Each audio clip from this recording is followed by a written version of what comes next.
देख रहे हैं all India Nagpur news. Video देखा बहुत सारा, इलेक्शन में आपको हराने की बहुत कोशिश की गई। आपके खिलाफ उम्मीदवार खड़ा किया गया था कि वोट मुस्लिम वोट काट के जो है आप गिर जाएं। एक ऐसी सीट थी आपकी जहां से सिर्फ मुस्लिम चुनकर आ सकता है। उनको मालूम था कि अगर हम मुस्लिम को खड़े करते हैं तो आपकी सीट गिर सकती है। तमाम आपके खिलाफ थे, फिर भी आप चुनकर आए, क्या वजह है? देखिए, ऐसा है कि मैं 365 दिन काम करता हूँ और मैं राजनीति जो है ना, राजनीति को मैंने बिजनेस नहीं बनाया। मैं खिदमत खल्क, लोगों की खिदमत के लिए काम करता हूँ। वरना मेरे परिवार में, मेरे ख़ानदान में कोई राजनीतिक नहीं है, लेकिन जुल्म ज़्यादती को मैंने बर्दाश्त किया तो मैंने ये काम शुरू किया है।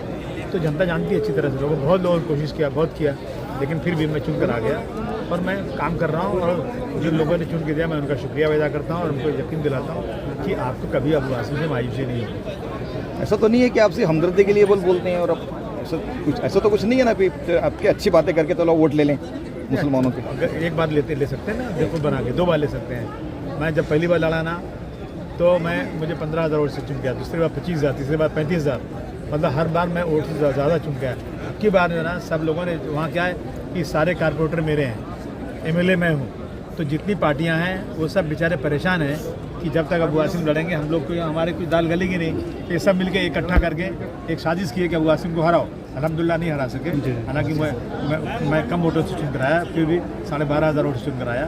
तो किसी ने ऐसा नहीं, काम की वजह से वोट मिलता है। और गोंडी के लोग जो है मेरे परिवार की तरह से हैं, मेरा आना जाना, कोई अबू आसिम आदमी नहीं बोलता, आसिम भाई बोलते हैं कोई। इससे ये हमारी वहाँ पे आपसी भाईचारगी है।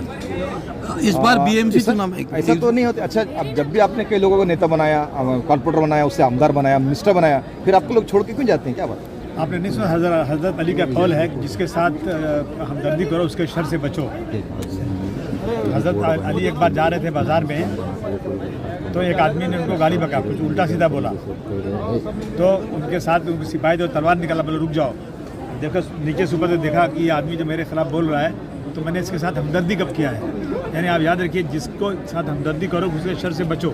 ये ज़माना है आजकल ना, तो जो आते हैं चले जाते हैं। जिनको चाहिए सत्ता, जो आइडियोलॉजी पे नहीं है वो चले जाएंगे, जो आइडियोलॉजी पे वो मेरे साथ रहेंगे।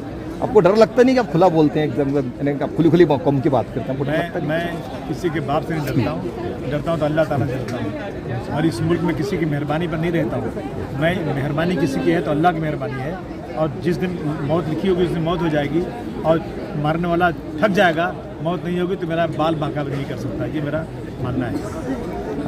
नामूसे रिसालत पे अभी जो कानून बनने वाला उसके बारे में क्या कह रहे हैं? नामूसे रिसालत पे कानून बनना ही चाहिए। हम तो बार बार नामूसे रिसालत पे कानून की बात कर रहे हैं, और अभी जो हो रहा है, देखिए रसूलुल्लाह के खिलाफ ये लोग बयानबाजी कर रहे हैं, और उसके बाद अगर हम लोग उस पर एक्शन पे रिएक्शन करते हैं तो लड़के जेल चले जाते हैं। और जो नामूसे रिसालत के में इन्वॉल्व लोग हैं, इनका कुछ होता ही नहीं, पकड़े भी नहीं जाते, और अगर पकड़े भी गए तो 1 घंटे में आ जाते हैं, चुन के आ जाते, छूट के आ जाते हैं। तो अभी डॉक्टर भीमराव अम्बेडकर के कानून की बुक तोड़ी गई, हंगामा हुआ, एक आदमी बेचारा उसे मार भी दिया गया।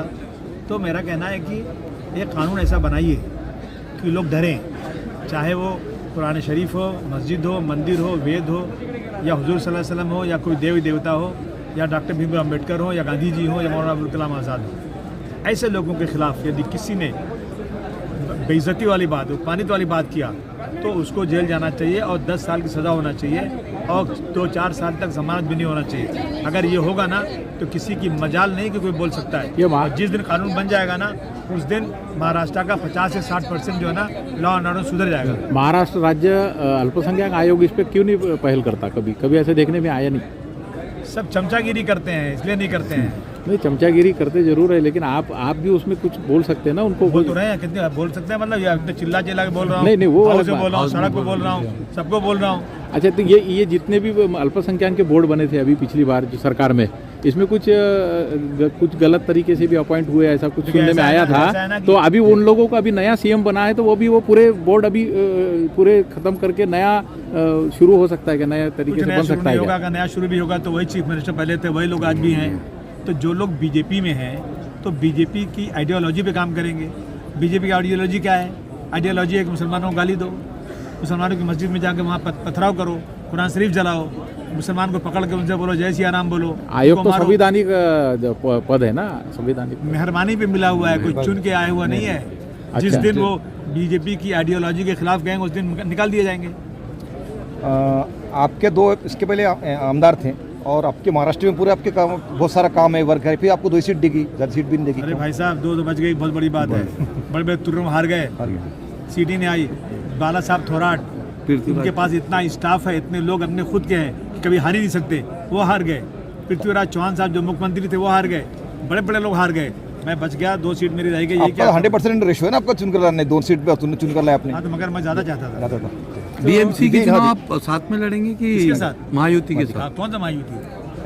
महायुति के साथ में थोड़े था। ना बाबा ना, कोई सवाल ही नहीं। ये हम ये सिर्फ इस्तेमाल करते हैं अपने को। हम माओवादी का आपको इस्तेमाल किया गया, माओवादी का गाड़ी नहीं सिर्फ। भाई जी पार्लियामेंट इलेक्शन हुआ, जी इंडिया अलायंस बना था। इंडिया अलायंस में समाजवादी पार्टी बहुत बड़ी पार्टी है, यूपी में वो टिकट देती है, उनके पास जाके इनको बैठना पड़ता है। महाराष्ट्र में मुझे जाके बैठना पड़ता है इनके पास। तो इन्होंने मुझे बुलाया नहीं, मुझे बात नहीं किया, मुझे सीट क्या देना क्या नहीं, कुछ चर्चा नहीं किया। और आप बता दीजिए कि महाविकास अघाड़ी ने कभी भी कांग्रेस, राष्ट्रवादी, शिवसेना के अलावा और तीसरे किसी के नाम लिया क्या आज तक? कभी नहीं लिया। तो मैं ऐसे लोग साथ क्यों रहूं? मैंने सब अपमान बर्दाश्त किया, लेकिन मैं वो अपमान बर्दाश्त नहीं कर सकता कि जब उद्धव ठाकरे जी कहेंगे कि मैं हिंदुत्व पे हूँ। मैं हिंदुत्व के साथ नहीं गया था, मैं इंसानियत के साथ गया था, मैं सेकुलरिज्म के साथ उनके साथ गया था। और जब ये कहते हैं कि बाबरी मस्जिद को तोड़ने वालों को बधाई, तो उनके साथ मैं रह सकता हूँ, मैं राजनीति खत्म कर सकता हूँ, लेकिन मैं आप मुसलमानों के लिए हमेशा लड़ते हैं, सब कुछ करते हैं।